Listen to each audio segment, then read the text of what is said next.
It's time for another WrestlePlanet news update as Kenny Omega vacates a major championship, Bray Wyatt has been announced for an appearance during WrestleMania weekend, and a fan attacks a WWE Superstar during last night's episode of Monday Night Raw. And if you haven't already, make sure you subscribe to the channel and click that notification bell so you don't miss any future videos.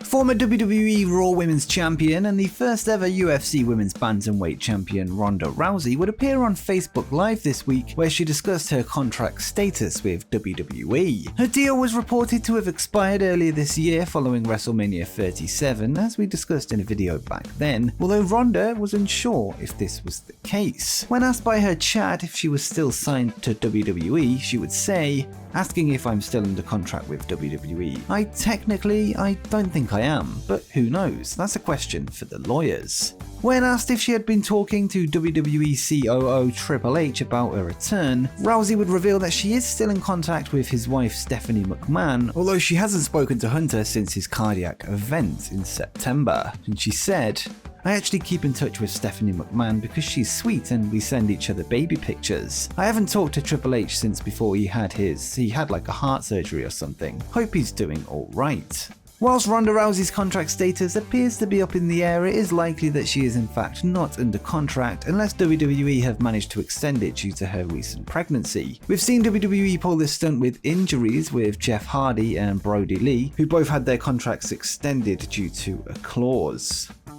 This weekend, New Japan Pro-Wrestling are set to air a tag team match involving the currently absent Jon Moxley, who is undergoing rehab for alcohol addiction. The match will see Moxley team with Eddie Kingston to take on Suzuki-Gun's Lance Archer and Minoru Suzuki in a rematch to the main event of AEW Rampage Grand Slam in the Arthur Ashe Stadium in September. Last time around, Moxley and Kingston would come out on top with the help of Ring of Honor's Homicide, with the New Japan match being billed as a Philadelphia street fight. The bout was taped in October at New Japan Strong's Showdown event in Philadelphia, and up until now the match has yet to air. Whilst there is still no timetable on the in-ring return of Moxley, his fans can enjoy a fresh match from the Death Rider this Saturday on Fight.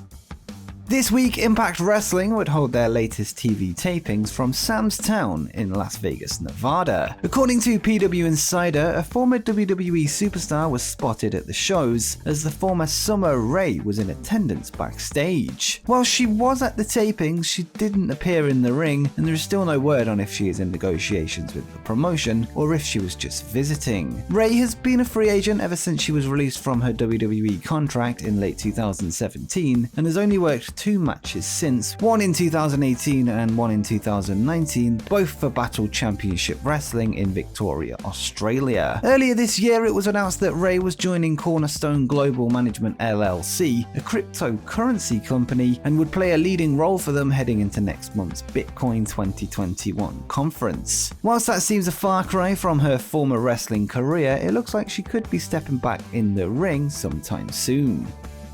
This week, AEW President Tony Khan would make his weekly appearance on Busted Open Radio, where he was asked about the recent WWE releases. So far this year, WWE have cut over 80 wrestlers from their deals, with Khan feeling that a contract with WWE is simply a temporary arrangement that lacks any financial security, and he would say, anybody who signs a contract in WWE these days is not signing a real contract, in my opinion. It's a temporary arrangement. People who come wrestle with me, a lot of these people are frankly lifers and they know that. There are some people who come in and work more than really hard.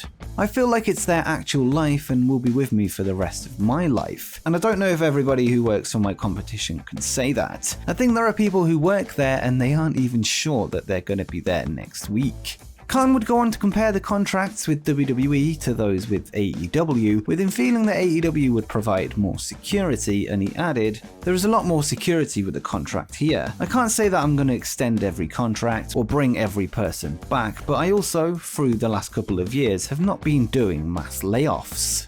Khan would go on to say that whilst AEW isn't the most profitable company of all time, he's proud of the revenue they generate as a startup. He also mentioned how it's poor that WWE would brag about record profits in a press release while simultaneously releasing talent from their contracts. This past summer, it was revealed that wrestling legend Terry Funk was suffering from dementia and was living in an assisted living facility to help him get by. This week, wrestling historian and podcaster Jon Moxley would provide an update on Funk's situation on the latest edition of the Pro Wrestling Spotlight podcast, noting that the Funker had been doing better as of late and is getting the help he needs, and he said, "He's in assisted living. I spoke to him earlier this year and he had a hard time remembering and he snapped back in. I was trying to get him on one of these Pro Wrestling Spotlight live shows that I did on YouTube. I talked to him, but I just knew after that conversation that it wasn't going to happen because he was in the middle of a conversation and goes, 'Am I John? Who are you?' He didn't really remember very much, but when I was with Mick Foley not too long ago, a couple of weeks back in Nashville, he had talked to Terry recently and he said that Terry was sounding better. He's getting the care he needs and it looks like Terry Funk is fighting as he always has done, to this time just remain cognizant and just be the legend that he is, and we wish him the best and we pray for him all the time." It's good to hear that the former NWA World Heavyweight Champion is in better shape than what was reported earlier this year, with many fans concerned for him. Terry Funk would turn 77 this past June, and of course we wish him all the best. And next, we have an update regarding Kenny Omega and the AAA Mega Championship following rumors that he is set to vacate the belt, with him undergoing multiple surgeries. Omega was scheduled to defend his AAA title against El Hijo del Vikingo next month at TripleMania Regia 2 in Monterrey, Mexico on the 4th of December. However, AAA have now confirmed that the belt has officially been vacated, with Dorian Roldan, the director of the promotion, taking to Twitter to say, "Due to injury and surgery issues, Kenny Omega may not be present at TripleMania Regia. Therefore, as of this moment, the Mega Championship of Lucha Libre AAA remains vacant, with Vikingo as the first challenger. More news soon." This news follows the belt collector's loss of both his Impact World and AEW World Championships in the last 3 months, with the AAA Mega title being the last belt in his collection. Omega is said to have worked most of this year with a torn labrum in his shoulder and has worked for months with an abdominal hernia and knee issues. Omega has also dealt with vertigo since 2018 whilst working in the ring and will now take a much needed rest with no word on a return date. Next up, former WWE Superstar Bray Wyatt has been announced for his first post-non-WWE wrestling related event since his release from the company earlier this year. Real name Wyndham Rotunda is set to appear at the upcoming WrestleCon 2022 event in Dallas, Texas, which is running alongside WrestleMania 38, with the convention releasing artwork of Rotunda as both Bray Wyatt and The Fiend. Rotunda is the first of over 200 talents expected to be present. This year, WrestleCon returns to a full-scale operation after being limited by the pandemic last year, with the event running from Wednesday, March 30th to Tuesday, April 5th. This coincides with WrestleMania, which is scheduled for Saturday, April 2nd and Sunday, April 3rd at the AT&T Stadium near Dallas. Wyndham has been a free agent since October 29th when his non-compete clause expired, and whilst his future in a wrestling ring still remains unknown, it has been revealed that he is working on a horror project at the end of this month, work which is potentially already underway at this point.